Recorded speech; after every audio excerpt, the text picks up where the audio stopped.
ও তোমার গলা দিল ফুরাইয়া যাবে, গলা দিল ফুরাইয়া যাবে, যৌবনে লাগবে ভাটি। ওই যে দেখো ডাকিতেছে তোমায় কবরের মাটি। ঠিক কিনা জোরে বলেন, আরো জোরে বলেন ঠিক কিনা। ও তোমার গলা দিল ফুরাইয়া যাবে, গলা দিল ফুরাইয়া যাবে, যৌবনে লাগবে ভাটি। ওই যে দেখো ডাকিতেছে তোমায় কবরের মাটি। ওই যে দেখো ডাকিতেছে তোমায় কবরের মাটি। সন্ধ্যার আগে যেদিন ডুবিবে বেলা, এক নিমিষেই ভেঙ্গে যাবে তোমার অঙ্গের খেলা। ঠিক কিনা জোরে বলেন। সন্ধ্যার আগে যেদিন ডুবিবে বেলা, এক নিমিষেই ভেঙ্গে যাবে তোমার অঙ্গের খেলা। ও তুমি কানে দিবা জোরে ধমক, কানে দিবা জোরে ধমক, কার মাথায় ভাঙবে লাঠি। ওই যে দেখো ডাকিতেছে তোমায় কবরের মাটি। ওই যে দেখো ডাকিতেছে তোমায় কবরের মাটি। ঠিক কিনা জোরে বলেন মুসলমান। আমার প্রাণের মা বোনেরা, আপনারা যদি সত্যিকার অর্থে আল্লাহর জান্নাতে যেতে চান, আপনারা যদি আল্লাহ পাকের সেই জান্নাতের ওয়ারিস যদি আপনারা পেতে চান, আল্লাহ পাক রব্বুল আলামিনের যদি আপনাদের জীবনের গুনাহ খাতা থেকে যদি ক্ষমা করাইতে চান, আপনি যদি কবরের জিন্দেগিতে যদি আরাম আয়েশে যদি থাকতে চান, পর্দার অন্তরালের মা ও বোনেরা আমার, তাহলে দিলের কান লাগাইয়া শুনতে হবে, দিলের মনটা লাগাইয়া শুনেন। আপনারা যদি আল্লাহ পাক রব্বুল আলামিন আয়াতের মধ্যে কিন্তু 10টা গুণের কথা উল্লেখ করেছেন। আমার মা বোনেরা, নারী এক সময় কোনো মর্যাদা ছিল না, নারীদের কোনো সম্মান ছিল না। আল্লাহ পাক বলেন বিআই যামবিন কুতিলাত, কি কারণে তাদেরকে হত্যা করা হয়। আইয়ামে জাহিলিয়াতের যুগে যখন নারীরা যখন তারা জন্মগ্রহণ করত, তখন তাদেরকে জীবন্ত কবর দিয়ে দেওয়া হতো। আল্লাহ পাক রব্বুল আলামিন কিয়ামতের ময়দানে এই সমস্ত জীবন্ত কবর দেওয়ার কারণে আল্লাহ পাক তাদেরকে হিসাব নেবেন, কি কারণে তাদেরকে হত্যা করা হয়েছিল। আসলে মূলত কোনো কারণ নাই, একটাই মাত্র কারণ, তারা পৃথিবীর জমিনে নারী হয়ে জন্মগ্রহণ করেছে। নাউজুবিল্লাহ। সূরাতুল আহজাবের 35 নম্বর আয়াত। কত নম্বর আয়াত জুড়ে বলেন না?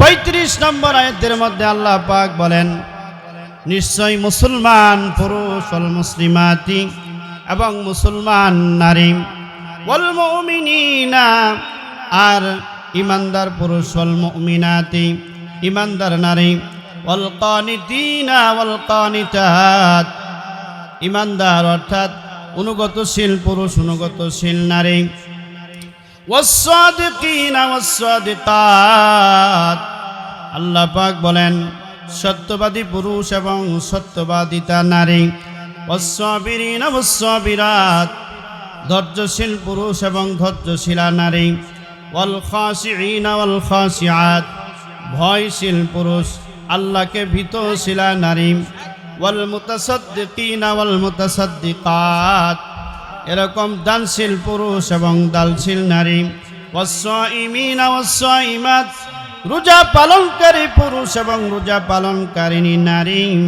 ওয়াল হাফিযিনা ফুরুজাহুম ওয়াল হাফিজাত, আল্লাহ পাক বলেন লজ্জাস্থান হেফাজতকারী পুরুষ এবং লজ্জাস্থান হেফাজতকারিণী নারী, ওয়ায-যাকিরিনা আল্লাহা কাসীরান ওয়ায-যাকিরাত, আল্লাহ পাক বলেন অধিক পরিমাণে জিকিরকারী পুরুষ এবং অধিক পরিমাণে জিকিরকারী নারী।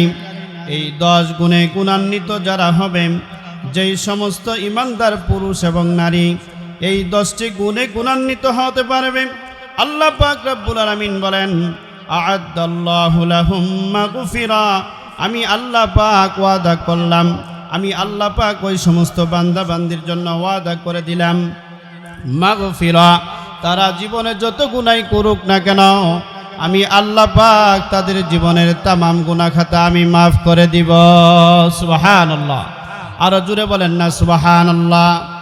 আল্লাহ পাক রব্বুল আলামিন ওয়াদা করেছেন ঈমানদারদেরকে, ঈমানদার নারীদেরকে মাফ করার জন্য। আমার ভাইয়েরা, আজকের আলোচনার বিষয় হলো নারীদেরকে নিয়ে, কারণ বর্তমানে নারীরা মনে করে আমাদের জন্য কোনো আমল নাই, তারা তো মূলত রোজা রাখে কিন্তু নামাজের বেলা তাদের কোনো খবর নাই, ঠিক কিনা জোরে বলেন। এই কথাটি আল্লাহর নবীর একাধিক স্ত্রী ছিল, তাদের মধ্যে উম্মে সালমা রাদিয়াল্লাহু তাআলা আনহা, তিনি একদিন আল্লাহ রাসূল সাল্লাল্লাহু আলাইহি সাল্লামকে জিজ্ঞেস করলেন, ইয়া রাসূলুল্লাহ, ইয়া হাবিবাল্লাহ, আমরা তো নারী, আমাদের বিষয়ে তো কোরআনের মধ্যে কোনো আয়াত নাজিল হলো না, পুরুষদের ব্যাপারে অনেক আয়াত নাজিল আছে, এরকমভাবে অনেক সূরা নাজিল হয়েছে, কিন্তু আমাদের বিষয়ে, আমাদের নামের বিষয়ে অর্থাৎ আমাদেরকে উল্লেখ করে কোনো আয়াত আল্লাহ পাক তো নাজিল করলেন না, আমরা কি আমল করব এই আমলের কথা তো আল্লাহ পাক আমাদেরকে বললেন না। আল্লাহ রাসূল সাল্লাল্লাহু আলাইহি সাল্লামকে যখন উম্মে সালামা রাদিয়াল্লাহু তাআলা আনহা নবীজির স্ত্রী যখন এই কথা বললেন, আল্লাহ পাক রব্বুল আলামিন জিবরাইল আমিনকে পাঠিয়ে দিলাম, ও জিবরাইল, আল্লাহ পাক পাঠিয়ে দিয়ে বলেন, যাও জিবরাইল, আমার হাবিবকে বলে দাও পুরুষের পাশাপাশি নারীরাও তারা আমল করবেন। এই আয়াতখানা আল্লাহ পাক নাজিল করে দিলেন, জুড়ে বলেন সুবহানাল্লাহ।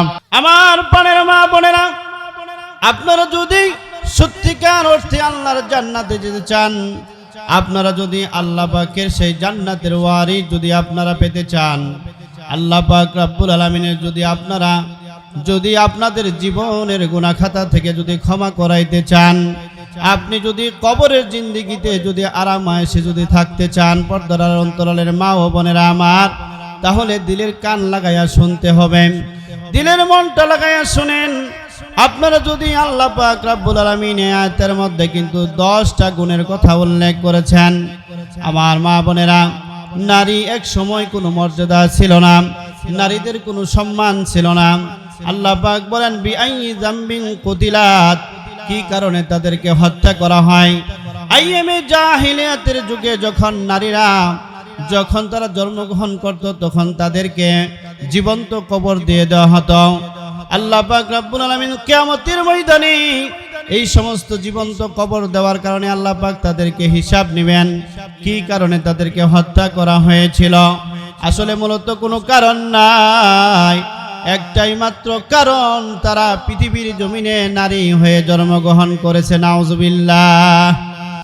আমার ভাইয়েরা, নারীদেরকে জীবন্ত কবর দেওয়া হতো, এটার একটা ঘটনা হাদিসের মধ্যে আসছে। সাহাবীর নাম হলো দাহিয়াতুল কালবি রাদিয়াল্লাহু তাআলা আনহু। তিনি নবীজির অত্যন্ত প্রিয় সাহাবী ছিলেন। ইসলাম গ্রহণ করার পূর্বে তিনি তার মেয়েকে জীবন্ত কবর দিয়েছেন। আমার মা বোনেরা, তাহলে শুনুন নারীদের মর্যাদা কে দিয়েছেন। দাহিয়াতুল কালবিকে আল্লাহ রাসূল বলেন, ওগো দাহিয়া রে, তুমি তো ইসলাম ধর্ম গ্রহণ করেছ, তোমার তো সমস্ত গুনাহ খাতা আল্লাহ তাআলা ক্ষমা করে দিয়েছেন। ইসলাম ধর্ম গ্রহণ করলে শিরকিয়াতের গুনাহ, যত রকমের গুনাহ আছে, এই সমস্ত গুনাহগুলি কে মাফ করে দিবেন? একটু জোরে আওয়াজ করে বলেন না মুসলমান। আল্লাহ পাক রব্বুল আলামিন ক্ষমা করে দিলেন। আল্লাহ রাসূল বলেন, ওগো দাহিয়া রে, তোমার তো গুনাহ খাতা মাফ হয়েছে। দাহিয়া কালবি রাদিয়াল্লাহু তাআলা নবীজি দরবারে যে কান্নাকাটি করে জোরে কাঁদতেছেন। আল্লাহ রাসূল বলেন, ওগো দাহিয়া, তুমি কেন কাঁদো? তোমার তো কোনো গুনাহ থাকতে পারে না, তোমার গুনাহ খাতা তো আল্লাহ তাআলা ক্ষমা করে দিয়েছেন। দাহিয়াতুল কালবি রাদিয়াল্লাহু তাআলা আনহা বলেন, ইয়া রাসূলুল্লাহ, ইয়া হাবিবাল্লাহ, ওগো আল্লাহর নবী, আমি এমন একটা গুনাহ করেছি, হয়তো আল্লাহ পাক আমার সমস্ত গুনাহ মাফ করে দিতে পারেন, কিন্তু একটা গুনাহ হয়তো আল্লাহ পাক আমার ক্ষমা করবে না। নবীজি বলেন, ওগো দাহিয়া রে, তুমি কি এমন গুনাহ করেছো? আমাকে একটু খুলে বলো না। দাহিয়াতুল কালবি বলে, হুজুর গো, আমি ব্যবসার উদ্দেশ্যে আমি অনেক দূরে সফর করতে যাইতে চেয়েছিলাম। এদিক দিয়ে আমার স্ত্রী অন্তঃসত্ত্বা হয়ে গিয়েছে। আমার স্ত্রীকে আমি বললাম, ওগো আমার প্রাণের স্ত্রী, তোমার পেটের মধ্যে যেই বাচ্চা আছে, এই বাচ্চাকে তুমি যদি জন্মগ্রহণ করে, যদি ছেলে হয়ে জন্মগ্রহণ করে তাহলে রাখবা, আর যদি মেয়ে হয়ে জন্মগ্রহণ করে তাহলে সঙ্গে সঙ্গে তাকে তুমি হত্যা করে ফেলবে। নাউজুবিল্লাহ। এবার দাহিয়াতুল কালবি যখন সে সফর করতে যায়, তার মানে বাণিজ্য যখন করতে যায়, আমার ভাইয়েরা, বাণিজ্য করার পরে দেখা গেল এই দাহিয়াতুল কালবি ঘরে একটা মেয়ে ফুটফুটে মেয়ে সন্তান জন্মগ্রহণ করলো। বলেন না আল্লাহু আকবার। এত সুন্দর মেয়েটা এত সুন্দর দেখতে হয়েছে। দাহিয়াতুল কালবি যখন সফর শেষ করে, বাণিজ্য শেষ করে যখন বাড়িতে আসলেন, আসার পরে দেখতে পেলেন সুটফুটে একটা মেয়ে, 4-5 বছরের মেয়ে তার সামনে দিয়া কি সুন্দর খেলাধুলা করতেছে। দাহিয়াতুল কালবি বলে, ওগো আমার প্রাণের স্ত্রী, এই মেয়েটাকে এত সুন্দর দেখা যায়। তখন তোর স্ত্রী বলে, ওগো আমার প্রাণের স্বামী, এটা তো আর কেউ না, এটা হলো আপনার মেয়ে। আপনাকে যেমন আল্লাহ তাআলা এত সুন্দর করে বানিয়েছেন ওগো আমার স্বামী, ওই রকম ভাবে আপনার মেয়েটাকেও সুন্দর করে বানিয়েছেন। এত সুন্দর করে আল্লাহ পাক বানিয়েছেন। তখন দাহিয়াতুল কালবি বলেন, তুমি তাকে কেন জীবন্ত কবর দিলা না, কেন তুমি তাকে পুঁতে রাখলা না? তখন তার স্ত্রী বলেন, ওগো আমার প্রাণের স্বামী, কেমন করে আমি তাকে কবর দেই? কারণ এত সুন্দর মেয়ে কি কবর দেওয়া যায়? আল্লাহ পাকের নিয়ামত আপনার ঘরে দান করেছেন।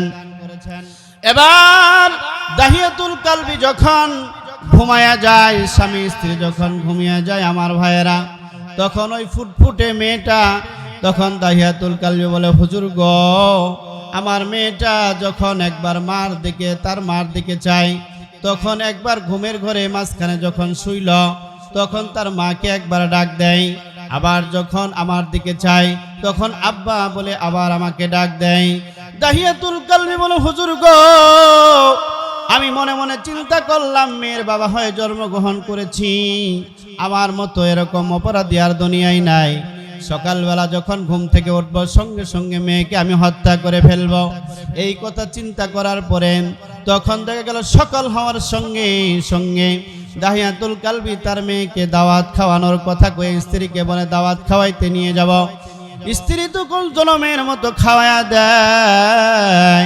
তখন দেখা গেল তার দাহিয়াতুল কালবি তার মেয়েকে নিয়ে তখন মরুভূমির প্রান্তরে রওনা করলো। আমার ভাইয়েরা, যাইতে যাইতে এমন এক জায়গায়, নির্জন জায়গায় গেল, যেখানে আশেপাশে কোনো বাড়ি নাই, যেখানে আশেপাশে কোনো ঘর নাই। এমন একটা জায়গায় যাওয়ার পরে আমার ভাইয়েরা দেখা গেল ওখানে তখন কোদাল দিয়ে খুঁড়তেছে, পাথরগুলি খুঁড়তেছে। তখন মেয়েটা যায় বলে, বাবা গো, এখানে কি করো? দেখা গেল দাহিয়াতুল কালবির মধ্যে পাথরের কণাগুলি দাড়ির মধ্যে যখন লাগে, তখন ওই ছোট্ট মেয়েটা বারবার ওই দাড়ির কণাগুলি তখন বারবার ছেড়ে দেয়, এরকম ছেড়ে দেয় আর বলে, বাবা এটা কিসের গর্ত করতেছ? বাবা বলে, কিসের গর্ত করতেছি মারে? যখন এই গর্ত তুমি যখন এই গর্তের মধ্যে যখন ফেলাইয়া দিব তোমাকে, তখনই তুমি টের পাইবা। এই কথাটা তখন গোপনেই রেখে দিল। এবার দাহিয়াতুল কালবি যখন গর্ত খনন করা শেষ হয়ে গেল, আমার ভাইয়েরা, মেয়ে তখন খেলাধুলা করে মেয়েকে ডাক দিয়ে বলে, ও আমার মা, ও আমার মেয়ে, দেখে যাও না আমারে, কত সুন্দর গর্ত করেছি, এই গর্তটা তুমি দেখে যাও, এই গর্তটা দেখে যাও, কত সুন্দর একটা গর্ত হয়েছে। দাহিয়াতুল কালবির মেয়ে যখন গর্তের কাছাকাছি যখন চলে আসে, তখন বলে, হুজুর গো, আমি কত নিষ্ঠুর পিতা, আমার মেয়েকে আমি পিছন দিক থেকে ধাক্কা মেরে গর্তের মধ্যে ফেলে দেই। নাউজুবিল্লাহ।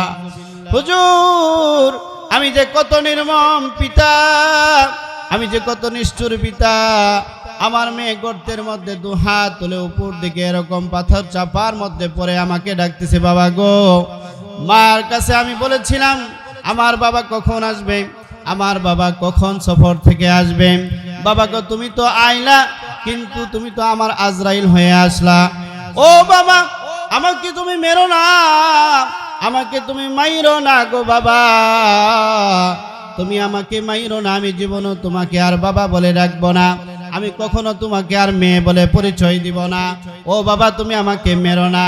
এই কথা বলার পরেও হুজুর গো, আমার মেয়েকে আমি ওইভাবে কবর দিয়ে ফেলি। ও হুজুর, এখন পর্যন্ত আমি যখন রাতের বেলা ঘুমায়া যাই, তখনও আমার মেয়ে আমাকে এইভাবে ডাকে আর বলে, বাবা গো, ও বাবা, তুমি আমার যে কেমন নিষ্ঠুর পিতা, তুমি আমাকে মেরেই ফেললা, তুমি আমাকে মাইরো না। এইভাবে বারবার আমার মেয়ে আমাকে ডাকতে থাকে। এজন্য মা বোনেরা আমার, আপনারা দিলের কান লাগাইয়া শুনবেন, এই দুনিয়াতে যে লাল শাড়ি পরে আপনার স্বামীর ঘরে আপনি এসেছিলেন, ওই ঘর থেকে আপনি সাদা কাপড় পরে আপনাকে বাহির হয়ে কবরে রওনা হইতে হবে। কথা বলেন ঠিক কিনা? আমার ভাইয়েরা, বন্ধুরা আমার, এজন্য মা বোনদেরকে লক্ষ্য করে বলবো, আপনারা 4 জন মহিলার আপনারা অনুসরণ করবেন, তাহলে আপনাদের জীবন হয়ে যাবে ধন্য। আল্লাহ রাসূল সাল্লাল্লাহু আলাইহি ওয়াসাল্লাম বলেছেন, মহিলাদের জন্য আল্লাহর জান্নাতে যাওয়া সহজ। মহিলাদের জন্য জান্নাতে যাওয়া কি সহজ? রাসূল বলেছেন, আল মারাতু ইজা সাল্লাত খামসাহা ওয়া সামাত শাহরাহা ওয়া আহসানাত ফারজাহা ওয়া আতাআত বালাহা ফালতাদখুল মিন আইয়ি আবওয়াবিল জান্নাতি শাআত। আল্লাহর নবী বলেন, 4 শ্রেণীর মানুষ আর 4 শ্রেণীর মহিলারা, অর্থাৎ 4টা গুণ যেই নারীর মধ্যে থাকবে। 1 নম্বর হলো 5 ওয়াক্ত নামাজ যেই নারী আদায় করবে। 2 নম্বর হলো যে লজ্জা, অর্থাৎ রমজান মাসের যে রোজা রাখবে। 3 নম্বর যে লজ্জাস্থানের হেফাজত করবে। 4 নম্বর হচ্ছে ওয়াতাত বালাহা, স্বামীর অনুগত করা, স্বামীর খেদমত করা, স্বামীকে মান্য করবে। রাসূল বলেন, ফালতাদখুল মিন আইয়ি আবওয়াবিল জান্নাতি শাআত। আল্লাহর নবী বলেছেন, জান্নাতের 8খানা দরজা আছে, ওই 8খানা দরজার যে কোনো দরওয়াজা দিয়ে ওই নারী ইচ্ছা করলে আল্লাহর জান্নাতে চলে যাবে। সুবহানাল্লাহ। রাসূল যখন মেরাজে গেলেন, আল্লাহ রাসূল সাল্লাল্লাহু আলাইহি ওয়াসাল্লাম বলেন, ইয়া আকসিরুন নিসা, হে মহিলাগণ, তোমরা বেশি বেশি করে দান সদকা করো। ওগো আমার মা বোনেরা, আল্লাহর নবী যখন মেরাজে গিয়েছিলেন তখন তিনি দেখে এসেছেন। আল্লাহর নবী বলেন, ওগো আমার মা বোনেরা, অর্থাৎ হে মহিলাগণ, হে নারীগণ, তোমরা বেশি বেশি দান সদকা করো, তোমরা বেশি বেশি করে দোয়া ইস্তেগফার পাঠ করো। কেননা আমি নবী করিম, অর্থাৎ আমি নবীজি যখন জান্নাতে গেলাম, জান্নাতের মধ্যে আমি বেশিরভাগ নারীদেরকে দেখতে পেয়েছি। তোমরা 2 কারণে আল্লাহর জাহান্নামে বেশি থাকবা। 1 নম্বর হলো স্বামীর নাশুকরি করা। স্বামী যেই জিনিসটা আপনাকে পছন্দ করে কিনে দেয়, স্বামী যেই জিনিসটা আপনাকে পছন্দ করে দেয়, সেই জিনিসটা আপনার পছন্দ হয় না। স্বামী বাজার থেকে একটা বোয়াল মাছ নিয়ে আসলো, স্বামী একটা দেখা গেল টাকা নাই পয়সা নাই, ক্ষুদ্র কিছু গুড়া মাছ নিয়ে আসলো। দেখবেন যে কিছু কিছু মহিলা আছে বলে যে কি নিয়ে এসেছো, এটা সেটা কত কিছু বলে, কি বলে না। আবার দেখবেন একটা শাড়ি 500 টাকা দামের শাড়ি নিয়ে আসলো, ওই 500 টাকা দামের শাড়ি দেখা গেল ওই নারী বলতেছে, ও আমার স্বামী এটা তো পছন্দ হলো না। ওই নারী যদি মার্কেটে যদি 500 টাকা দামের শাড়ি 1000 টাকাও দিয়েও কিনে, তাহলেও তার সেটা পছন্দ। কথা বলেন ঠিক কিনা? ও আমার বোনেরা, আমি আপনাদেরকে লক্ষ্য করে বলতে চাই, আল্লাহ পাক রব্বুল আলামিন কোরআনের মধ্যে বলেন, ওয়ালাহুন্না মিসলুল্লাযী আলাইহিন্না দারাজা ওয়ালাহুন্না মিসলুল্লাযী আলাইহিন্না বিল মা'রুফ ওয়ালিররিজালি আলাইহিন্না দারাজা ওয়াল্লাহু আসিসুন হাকীম। আল্লাহু আকবার বলেন, আরো জোরে বলেন না আল্লাহু আকবার। আল্লাহ পাক রব্বুল আলামিন বলেন, নারীর উপর যেমন পুরুষের মর্যাদা, ওই রকম ভাবে একজন স্ত্রীর উপর যেমন পুরুষের যেমন মর্যাদা, ওই রকম ভাবে একজন নারী পুরুষের উপর হক রাখে কি রাখে না? জোরে বলেন। আপনি যেই রকম ভাবে আপনি পুরুষ হইছেন বলে তাতে কি হয়ে গেছেন? লাখ বাহাদুর হয়ে গেছেন নাকি?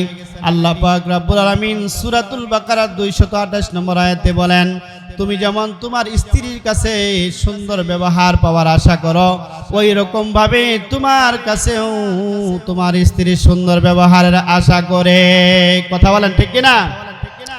আল্লাহ পাক রব্বুল আলামিন আরো বলেন, ওয়ালাহুন্না মিসলু, আল্লাহ পাক রব্বুল আলামিন আরো বলেন যে তোমরা তোমাদের নারীদের সাথে সুন্দরজনক আচরণ করো। আল্লাহ পাক রব্বুল আলামিন এই কথা বলেছেন, তোমরা তোমাদের নারীদের সাথে সুন্দরজনক আচরণ করো, ভদ্রজনক আচরণ করো, নারীদেরকে তোমরা কখনো কষ্ট দিবে না। আল্লাহ রাসূল সাল্লাল্লাহু আলাইহি ওয়াসাল্লামের প্রায় 11 জন স্ত্রী ছিলেন। কতজন জুড়ে বলেন না? 11 জন স্ত্রী ছিলেন। তার মধ্যে একজন স্ত্রী হলেন আম্মাজান খাদিজাতুল কুবরা রাদিয়াল্লাহু তাআলা আনহা। তিনাকে আল্লাহ রাসূল যে কত মহব্বত করেছিলেন। আল্লাহ রাসূলের জীবদ্দশায় যখন তার বয়স 25 বছর, তখন আম্মাজান খাদিজার বয়স হলো 40 বছর। আল্লাহর নবী সাল্লাল্লাহু আলাইহি সাল্লাম এই নারীকে বিবাহ করেছিলেন। আমার ভাইয়েরা, তিনি ছিলেন একজন বিধবা নারী, আর একজন মাত্র কুমারী নারী ছিলেন আম্মাজান আয়েশা রাদিয়াল্লাহু তাআলা আনহা, আর সবগুলাই ছিলেন বিধবা নারী। আল্লাহ রাসূল যে কোনো কারণে বিভিন্ন প্রেক্ষাপটে তিনি এইভাবে তিনি বিবাহ করেছেন। কথা বলেন ঠিক কিনা? আম্মাজান খাদিজাতুল কুবরা রাদিয়াল্লাহু তাআলা আনহার জীবনী যদি পরে দেখেন আমার মা বোনেরা, তাহলে দেখবেন আম্মাজান খাদিজা রাদিয়াল্লাহু তাআলা আনহা নবীজিকে কত সম্মান করেছেন, আল্লাহর নবীকে কত ভালোবেসেছেন। আল্লাহর নবী যখন হেরা গুহায় যখন ধ্যানমগ্ন ছিলেন, ওই সময় আল্লাহর নবীকে তিনি এইভাবে খানাগুলি তিনি দিয়ে দিতেন। বারবার যেখানে মক্কার হাজিরা সহজে উঠতে পারে নাই, ওই মহিলা মানুষ হয়ে এত উঁচার মধ্যে তিনি এইভাবে উঠেছেন। একদিন জিবরাইল আমিন এসে বলে, ইয়া রাসূলুল্লাহ, ইয়া হাবিবাল্লাহ, ওগো আল্লাহর নবী, ওই যে আপনার স্ত্রী খাদিজাতুল কুবরা আছে, তাকে বলে দিবেন আল্লাহ পাক রব্বুল আলামিন সালাম জানিয়েছে। বলেন না সুবহানাল্লাহ। আল্লাহ পাক রব্বুল আলামিন সালাম জানিয়েছে। খাদিজা রাদিয়াল্লাহু তাআলা আনহা যখন আসলেন, নবীজি সাল্লাল্লাহু আলাইহি সাল্লাম বলেন, ওগো খাদিজা রে, তোমাকে আল্লাহ পাক রব্বুল আলামিন সালাম জানাইছে। খাদিজা রাদিয়াল্লাহু তাআলা আনহা বলেন, ইয়া রাসূলুল্লাহ, ইয়া হাবিবাল্লাহ, ইয়া রাসূলুল্লাহ, আমাকে আল্লাহ পাক রব্বুল আলামিন সালাম জানাইছে, আমি সালামের উত্তর কিভাবে দিব ইয়া রাসূলুল্লাহ? আমি তো সালামের উত্তর দিতে জানি না, আমি তো আল্লাহ পাকের সালামের উত্তর দিতে পারবো না ইয়া রাসূলুল্লাহ। আপনি আমার পক্ষ থেকে আপনি নিজেই সালামের উত্তর দিয়ে দিবেন। আমার ভাইয়েরা, বন্ধুরা আমার মা বোনেরা আমার, চিন্তা করেন, খেয়াল করেন, এই দুনিয়া কিন্তু থাকার জায়গা নয়। আম্মাজান খাদিজা রাদিয়াল্লাহু তাআলা আনহা যখন দুনিয়া থেকে চলে যায়, তখন আল্লাহর নবী সাল্লাল্লাহু আলাইহি সাল্লামকে বললেন, ইয়া রাসূলুল্লাহ, ইয়া হাবিবাল্লাহ, আমি যখন দুনিয়া থেকে চলে যাব, তখন আপনি 3টা শর্ত আমার মানবেন। 1 নম্বর হলো আমার জানাজা আপনি নিজে পড়বেন, এবং কি 2 নম্বর হলো আপনি আমাকে আপনার নিজের হাতে কবরে শোয়াইবেন। 3 নম্বর হলো আপনি যখন মানুষগুলি যখন চলে যাবে, তখন আপনি আমাকে রেখে আপনি যাবেন না, আমার পাশে আপনি বসে থাকবেন। এইভাবে খাদিজা রাদিয়াল্লাহু তাআলা আনহা মৃত্যুর মুমূর্ষু অবস্থায় আল্লাহর নবীকে বললেন। আল্লাহ পাক আল্লাহ রাসূল সাল্লাল্লাহু আলাইহি সাল্লাম বলেন, ওগো খাদিজা, তুমি হলে আমার প্রাণের স্ত্রী, তুমি আমাকে বলা লাগবে না, আমি তোমাকে অনেক ভালোবাসি। তুমি যে আমার দুঃখের সাথী ছিলা গো খাদিজা, তুমি আমাকে থুয়ে এইভাবে চলে যাচ্ছ, আমার তো মনটা অনেক কাঁদে, আমার তো দিলটা অনেক কাঁদে। এরপরে আমার যে অবস্থান কোথায় থাকবে, কিভাবে আমি কোথায় খাবো, কোথায় আমি থাকবো, আমি কিভাবে থাকবো রে খাদিজা? আল্লাহর নবী যখন এই কথাগুলি বলতেছিলেন, খাদিজা রাদিয়াল্লাহু তাআলা আনহা তখন দুনিয়া থেকে হঠাৎ করে তিনি মৃত্যুবরণ করলেন। আল্লাহর নবী সাল্লাল্লাহু আলাইহি সাল্লাম নিজ হাতে তিনি কবরের মধ্যে শোয়ালেন, এবং কি আল্লাহর নবীর তিনি এই যে পাঞ্জাবি এবং তার গায়ের মধ্যে যে জুব্বা রয়েছে, এই জুব্বা খাদিজা রাদিয়াল্লাহু তাআলা আনহাকে পরাইয়া দিলেন, এবং কি খাদিজা রাদিয়াল্লাহু তাআলা আনহাকে কবরের মধ্যে শোয়াইয়া দিলেন। কবরের মধ্যে শোয়ানোর পরে যখন মানুষ সবাই যখন চলে যায় তখন আল্লাহর নবী সাল্লাল্লাহু আলাইহি সাল্লাম যাইতেছেন না। তখন সাহাবীদের মধ্যে হযরত উমর রাদিয়াল্লাহু তাআলা আনহু বলেন, ইয়া রাসূলুল্লাহ ইয়া হাবিবাল্লাহ, আসেন, সকলেই চলে গিয়েছেন, আপনি কেন এখনো যান না? আল্লাহর নবী সাল্লাল্লাহু আলাইহি সাল্লাম বলেন, ওগো উমর রে, আমি তো যাইতে পারবো না, আমার তো মন চাই না, আমার মনে করি আমি সারা রাত এইভাবেই আমি কাটায় দেই। বলেন না আল্লাহু আকবার। আমার ভাইয়েরা, বন্ধুরা আমার, ও আমার মা বোনেরা, আল্লাহ নবী সাল্লাল্লাহু আলাইহি সাল্লাম তখন কবরের মধ্যে, কবরে অর্থাৎ কবরের পাশে তিনি বসে পড়লেন এবং কি অনেকক্ষণ ধরে তিনি এইভাবেই ছিলেন। দেখা গেল আল্লাহ পাক রব্বুল আলামিন তখন আসমান থেকে বললেন, ইয়া রাসূলুল্লাহ ইয়া হাবিবাল্লাহ, আপনি কেন যান না গো? আল্লাহর হাবিব বলেন, ওগো জিবরাইল, ওগো জিবরাইল, আমি তো যাবই, কিন্তু আমার খাদিজাকে রেখে আমি যাইতে আমার মনে চাচ্ছে না, আমার খাদিজাকে রেখে আমি রেখে যাইতে মনে আমার চাইতেছে না। এই কথা বলার পরে তখন আল্লাহ পাক রব্বুল আলামিন তখন আসমান থেকে জিবরাইল মারফত পাঠিয়ে দিলেন, ইয়া রাসূলুল্লাহ ইয়া হাবিবাল্লাহ, আপনি চিন্তা করবেন না, আপনার চিন্তার কোনো কারণ নাই, আপনার খাদিজার জন্য আপনার কোনো চিন্তা নাই। ইয়া রাসূলুল্লাহ ইয়া হাবিবাল্লাহ, আপনি যেই কারণে চিন্তা করতেছেন ইয়া রাসূলুল্লাহ, আপনার খাদিজার জন্য আপনার অনেক কষ্ট হইতেছে ইয়া রাসূলুল্লাহ, আমি তো বুঝতে পারি গো নবীজি, আপনি আমার বন্ধু, আপনার কষ্টে যদি আমি না বুঝি তাহলে কে বুঝবে? ইয়া রাসূলুল্লাহ ইয়া হাবিবাল্লাহ, আপনি চিন্তা করবেন না, আপনার খাদিজা কবরের মধ্যে মুনকার নাকির যেই সওয়াল জবাব করবে, এই সওয়াল জবাবের উত্তর আমি আল্লাহ পাক স্বয়ং দিয়ে দিব। জুড়ে বলেন আল্লাহু আকবার। আমার মা বোনেরা খেয়াল করে শুনবেন, আম্মাজান খাদিজা রাদিয়াল্লাহু তাআলা আনহা নবীজির দুঃখের সাথী ছিলেন। আম্মাজান আয়েশা সিদ্দিকা রাদিয়াল্লাহু তাআলা আনহা বলেন, একদিন আমি আমার ঘরে নবীজি সাল্লাল্লাহু আলাইহি সাল্লাম তাশরীফ আনলেন। নবীজি সাল্লাল্লাহু আলাইহি সাল্লাম হঠাৎ করে ঘুম থেকে উঠে কোথায় যেন দূর দিয়ে চলে গেলেন। নবীজি সাল্লাল্লাহু আলাইহি সাল্লাম কোথায় যেন চলে গেলেন, আমি নবীজি সাল্লাল্লাহু আলাইহি সাল্লামকে খুঁজতেছিলাম। আমি ঘুম থেকে উঠে দেখি নবীজি আমার বিছানায় নাই। আল্লাহর নবী সাল্লাল্লাহু আলাইহি সাল্লাম কোথায় গেলেন, আমার স্বামী মুহাম্মদ কোথায় গেলেন, এইভাবে যখন খুঁজতেছিলাম মসজিদে নববীতে দেখলাম মিম্বরের পাশে দাঁড়ায়া তিনি দুহাত তুলে আল্লাহর দরবারে তিনি কেঁদে কেঁদে বলতেছেন, তিনি কেঁদে কেঁদে আল্লাহর হাবিব এইভাবে দোয়া করতেছেন, আমি পাশে থেকে শুনতেছি। আল্লাহর হাবিব সাল্লাল্লাহু আলাইহি সাল্লাম তিনি এইভাবে দোয়া করতেছেন, আয় রব, আমার খাদিজার জন্য আমার অনেক মনটা কাঁদে, আমার খাদিজাকে আমি মক্কায় রেখে মদিনায় এসে পড়েছি। ওগো রব্বুল আলামিন, আমার খাদিজার কবরে কি হইতেছে না হইতেছে আমি তো খোঁজ খবর নিতে পারতেছি না। ইয়া আয় রব্বুল আলামিন, আকরামুল আকরামিন, আমার খাদিজা হলো আমার দুঃখের সাথী। আয় রব্বুল আলামিন, কিয়ামতের ময়দানে কঠিন মুসিবতের দিনে, যেদিন আরশের ছায়া ছাড়া আর কোনো ছায়া থাকবে না, যেদিন মা তার সন্তানকে চিনবে না, সন্তান তার মাকে চিনবে না, বাবা তার সন্তানকে চিনবে না, কেউ কাউকে চিনবে না, ওই কঠিন মুসিবতের দিনে যেন আমি আমার খাদিজাকে ভুলে না যাই, আমি আমার খাদিজাকে যেন আমি হারায়া না ফেলি। দূরে বলেন সুবহানাল্লাহ। আমার মা বোনেরা আমার, এজন্য আপনি যদি নিজে যদি ইমানদার নারী হতে চান, আল্লাহ পাকের কাছে যদি আপনি নিজেকে ক্ষমা করাতে চান, আপনি যদি কবর যদি আপনার সুন্দর করতে চান, তাহলে অবশ্যই আপনাকে 4টা কাজ করতে হবে। 1 নম্বর হলো 5 ওয়াক্ত নামাজ আদায় করতে হবে। 2 নম্বর হলো আপনি রমজান মাসে রোজা রাখবেন। 3 নম্বর হলো লজ্জাস্থানে হেফাজত করবেন। 4 নম্বর হলো স্বামীর ইতাআত করবেন, স্বামীর মনে কখনো কষ্ট দিবেন না। এই 4টা কাজ যদি কোনো নারী করতে পারে, আল্লাহর নবী সাল্লাল্লাহু আলাইহি ওয়াসাল্লাম বলেন, জান্নাতের 8খানা দরজা রয়েছে, যে কোনো দরওয়াজা দিয়ে ওই নারী প্রবেশ করবে। সুবহানাল্লাহ।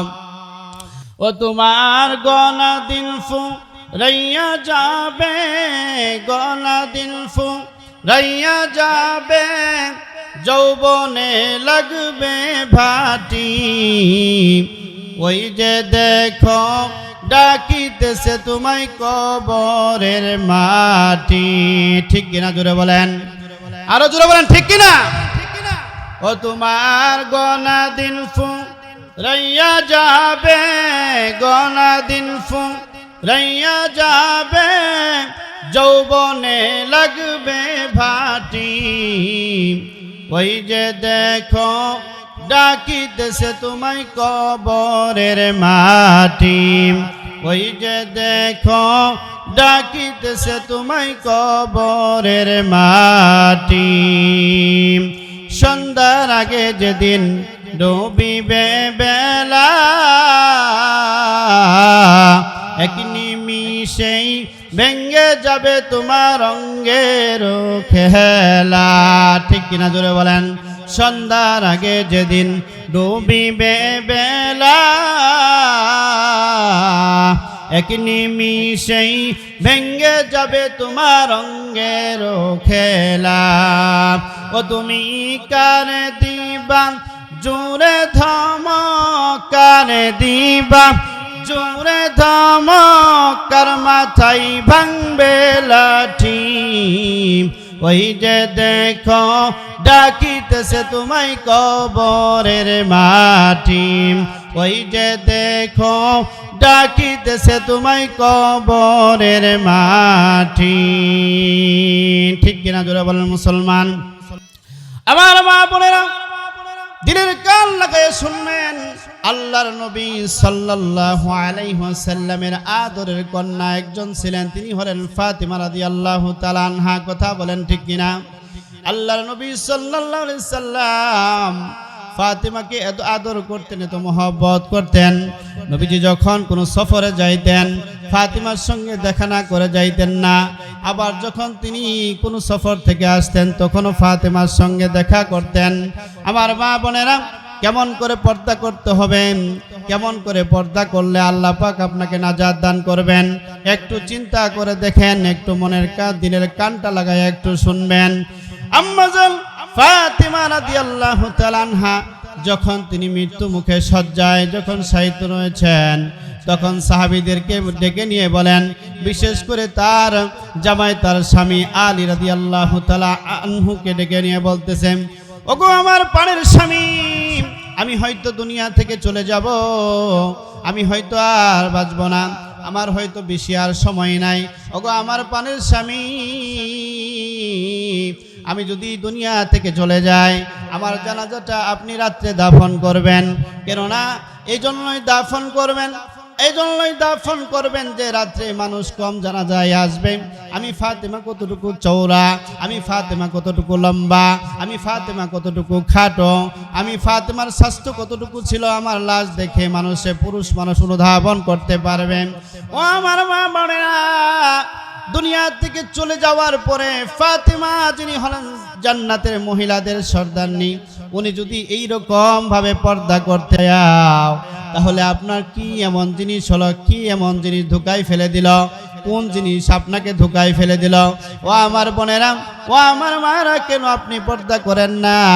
এবার হযরতে ফাতেমা রাদিয়াল্লাহু তাআলা আনহাকে যখন মাটির মধ্যে অর্থাৎ কবর যখন খনন করা শেষ হয়ে গেল, কবরটা খনন করতেছিলাম, সাহাবীদের মধ্যে জলিল কদর সাহাবী হযরতে আবু যর গিফারী রাদিয়াল্লাহু তাআলা আনহু, তিনি তখন কবর খনন করার পরে কবরকে 3টা প্রশ্ন করেছিলেন। কয়টা? আরো জোরেন কয়টা? জোরসে বলেন কয়টা? 3টা প্রশ্ন করেছিলেন। 1 নম্বর প্রশ্ন হলো, অনেক কবর, তোর ভিতরে আমি এমন একজনকে রাখতেছি যিনি হলেন জান্নাতি মহিলাদের সর্দারনি, অর্থাৎ পৃথিবীর জমিনে যত আল্লাহ পাক নারী কুল পাঠিয়েছেন, সমস্ত নারীদের যারা জান্নাতে যাবে, সমস্ত নারীদের সর্দারনি হবেন হযরতে ফাতেমা রাদিয়াল্লাহু তাআলা আনহা। সুবহানাল্লাহ। আমার ভাইয়েরা, এবার হযরতে আবু যর গিফারী আবার প্রশ্ন করলেন, কবর কি কথা বলে নাকি? জোরে বলেন। কবরের মধ্যে বারবার ঘোরাঘুরি করে আর আবু যর এরকম 3টা প্রশ্ন করেন। 2 নম্বর প্রশ্ন করতেছে, ওরে আবু যর, ওরে কবর, তোর ভিতরে এমন একজনকে রাখতেছি এমন একজনকে রাখতেছি, খবরদার কবরে বেয়াদবি করবি না, এমন একজনকে রাখতেছি যিনি হলেন জান্নাতি যুবকদের সর্দার ইমামে হাসান এবং হুসাইনের মাকে রাখতেছি, খবরদার বেয়াদবি করবি না। কবর তো মানুষের মতো কথা বলে না, কথা বলেন ঠিক কিনা? কবর তো মানুষের মতো কথা বলতে পারে না। আমার ভাইয়েরা, বন্ধুরা আমার, আরেকটা প্রশ্ন করলেন আবু যর, ওরে কবর তোর ভিতরে আমি এমন একজনকে রাখতেছি যিনি হলেন দুজাহানের সরদার সাইয়্যিদুল কাউনাইন ইমামুল মুরসালিন রাহমাতুল লিল আলামিন শাফিউল মুসলিমিন জনাবে মুহাম্মদুর রাসূলুল্লাহ সকলে পড়ি সাল্লাল্লাহু আলাইহি ওয়াসাল্লামের একমাত্র আদরের কন্যা। আল্লাহ রাসূলের 4 জন কন্যা ছিলেন, তার মধ্যে ফাতেমা হলো ছোট্ট কন্যা। আবু যর বলতেছে তোর ভিতরে এমন একজনকে রাখতেছি যিনি হলেন আল্লাহ রাসূলের আদরের কন্যা ফাতেমাকে রাখতেছি, খবরদার কবর ফাতেমার সঙ্গে কোনো বেয়াদবিমূলক আচরণ করবি না। কবর থেকে মানুষের মতো আওয়াজ হয়ে যায়, জোরে বলেন আল্লাহু আকবার। মানুষের মতো কথা হয়ে যায়, কবর ডেকে বলে ওরে আবু যর রে,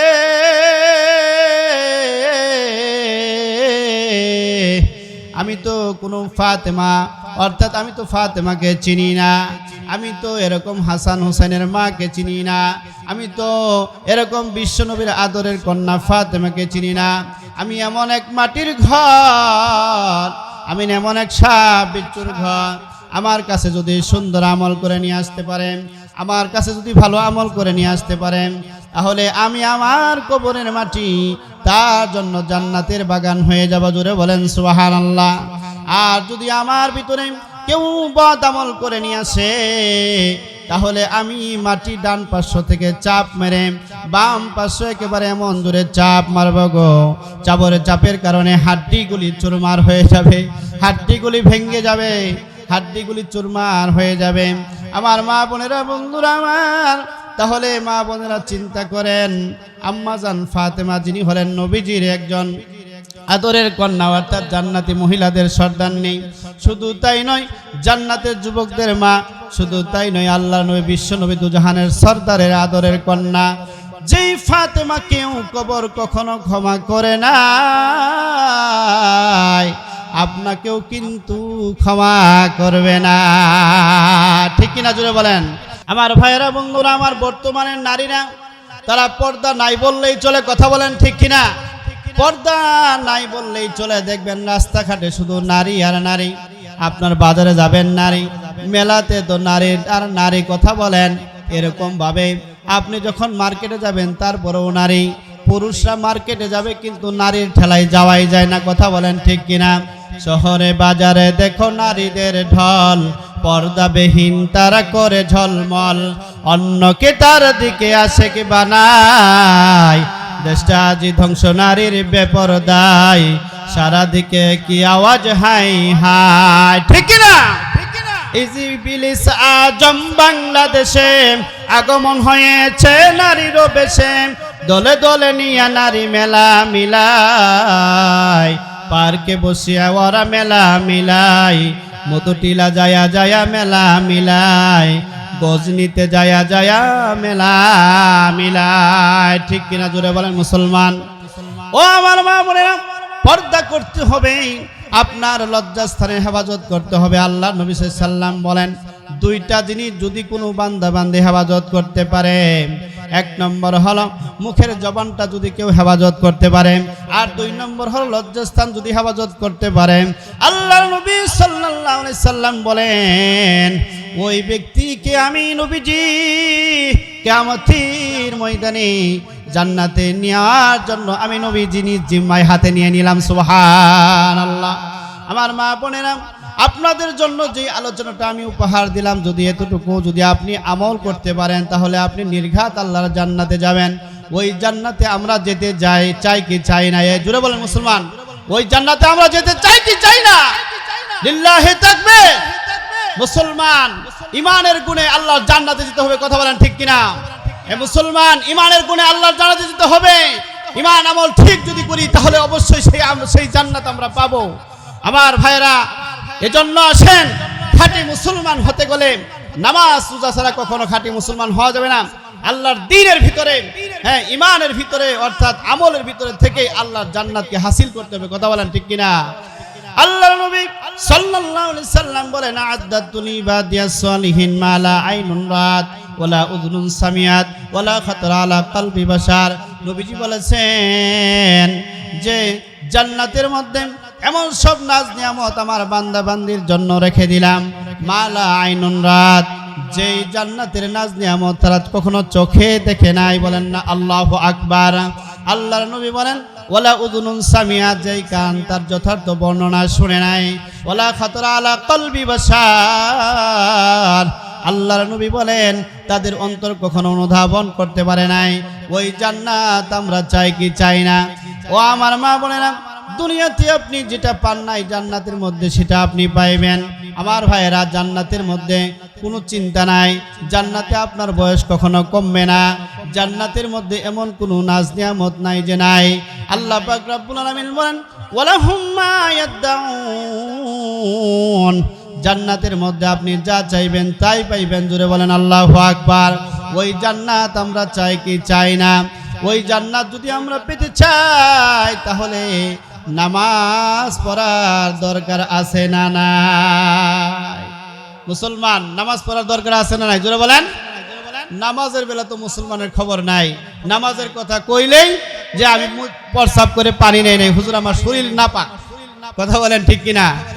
আমার ভাইয়েরা, বিশেষ করে এমনও কিছু ভণ্ড তরিকার কিছু লোক বর্তমানে বাংলাদেশের ভিতরে আছে যারা বলে যে নামাজ পড়া লাগে না, আমাদের দরবারেতে আসলে নামাজ রোজার কোনো খবর লাগে না, নামাজ ছাড়াই তোমরা জান্নাতে যেতে পারবা। জোরে বলেন নাউজুবিল্লাহ।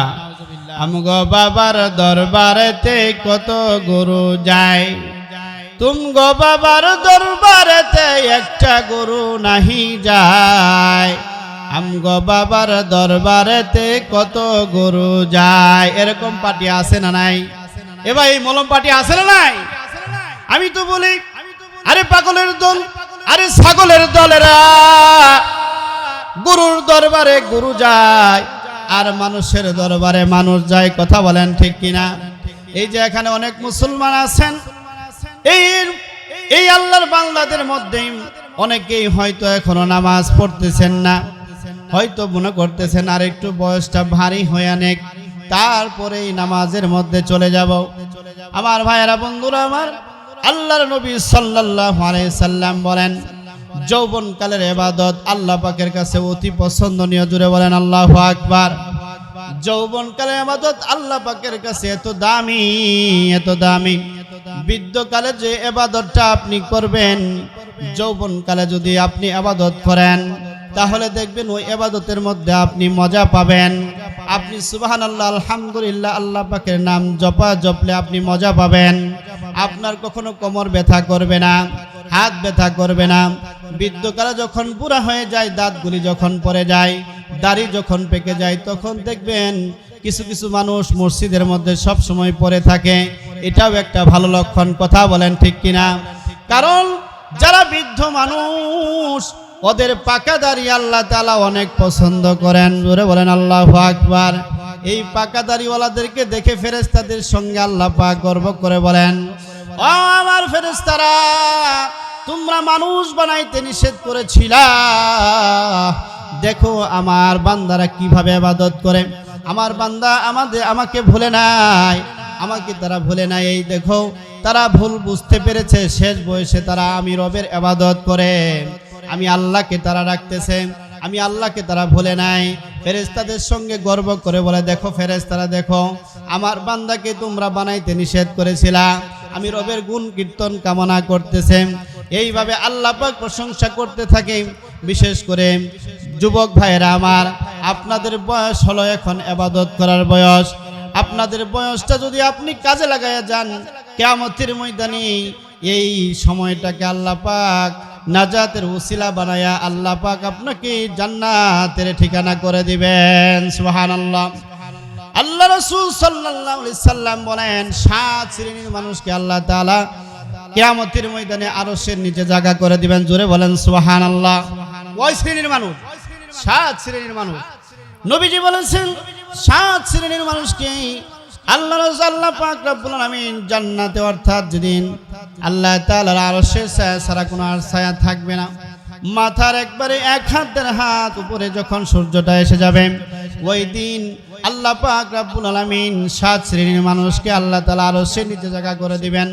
তার মধ্যে একটা হলো যারা শাবুন নাশাই ফি ইবাদাতি রাব্বিহি, যৌবনকালে যারা আল্লাহর ইবাদতে তৎপর হয়, অর্থাৎ যৌবনকালকে আল্লাহ তাআলার কাজে লাগায়, যৌবনকালকে তারা কখনো নষ্ট করে না, যৌবনকালকে শয়তানের রাস্তায় তারা খরচ করে না, আল্লাহ তাআলার কামে লাগায়। কিয়ামতের ময়দানে এই যুবককে আল্লাহ পাক রব্বুল আলামিন যখন আরশের ছায়া ছাড়া আর কোনো ছায়া থাকবে না, ওই দিন এই যুবককে তার আরশের নিচে জায়গা করে দিবেন। সুবহানাল্লাহ। আমার মা বোনেরা, তাহলে নামাজ পড়ার দরকার আছে না নাই? অনেক মা বোনেরা আছে তারা শুধু রোজা রাখে কিন্তু নামাজের বেলা অবহেলা, কথা বলেন ঠিক কিনা? অনেক মা বোনেরা আছে নামাজ পড়ে না, রোজা রাখে, রোজার মধ্যে স্পার্ট, রোজা রাখতে পারে কিন্তু নামাজ পড়ে না। এরকম মা বোন আছে না নাই? জোরে বলেন, আছে না নাই? আমার ভাইয়েরা, এজন্য আমার মা বোনদেরকে উল্লেখ করে বলতে চাই, আমরা নামাজে তৎপর হয়ে যাই। এই যে আপনি বাচ্চার কথা বলেন, যে বাচ্চা পায়খানা প্রস্রাব করে দিয়েছে, হ্যাঁ, নামাজ পড়ার সময় অর্থাৎ নামাজ পড়বো কি করে, কাপড় চোপড় তো নাপাক, এরকম অনেক কথা বলে কি বলে না? কিন্তু আসলে মূলত এটা, হ্যাঁ, তার একটা অলসতা, কথা বলেন ঠিক কিনা? নামাজ যে পড়বে না এটাই হলো তার মূল মাকসাদ। আমার মা বোনেরা, আমি আপনাদেরকে লক্ষ্য করে বলতে চাই, আমরা অবশ্যই নামাজ কালাম অর্থাৎ আল্লাহ তাআলার যে হুকুমগুলি আছে, 5 ওয়াক্ত নামাজ, আমরা রমজান মাসের রোজা এবং কি, হ্যাঁ, লজ্জাস্থানে হেফাজত, আর স্বামীর এতাত, স্বামীকে কখনো কষ্ট দিব না, স্বামীর মনে কখনো দুঃখ দিব না, স্বামীকে কখনোই কোনো কটুমূলক কথা বলে তার মনে কখনো কষ্ট দেওয়ার চেষ্টা করব না, তাহলে আল্লাহ পাক নারাজ হয়ে যাবেন। এজন্য আমরা যারা এখানে স্বামীরা আছি, আমাদেরকেও একটু সচেতন হওয়ার দরকার আছে। আমরা যখন তখন তাদের সাথে খেটখেটানি, এরকম বিভিন্ন রকম আচরণ যেন আমরা না করি, তাদের সাথে সুন্দরজনক আচরণ করব। আল্লাহ নবী সাল্লাল্লাহু আলাইহি ওয়াসাল্লাম কত সুন্দর ব্যবহার করেছেন, কত উত্তম ব্যবহার করেছেন স্ত্রীদের সঙ্গে। যেই ব্যবহার পেয়ে হাদিসের মধ্যে আসছে, আম্মাজান আয়েশা সিদ্দিকা রাদিয়াল্লাহু তাআলা আনহা বলেন যে আমরা নবীজির সাথে অনেক দিন সংসার করেছি, কিন্তু আল্লাহ নবীর এরকম কোন আচরণ আমরা পাই নাই যে আচরণের গুণে আমরা উফ শব্দটি উচ্চারণ করব। কখনো দুঃখ পাই নাই, কখনো কষ্ট পাই নাই। এইভাবে আমাদেরকে চলতে হবে। আমার মা বোনেরা, আমার ভাইয়েরা, আল্লাহ পাক রব্বুল আলামিন যেন আমাদেরকে সুন্দরভাবে যেন এই আমলগুলি করার তৌফিক দান করেন। আমরা সকলে বলি আমিন। ওয়া আখিরু দাওয়ানা আলহামদুলিল্লাহি রাব্বিল আলামিন। আসসালামু আলাইকুম ওয়া রাহমাতুল্লাহি ওয়া বারাকাতুহু।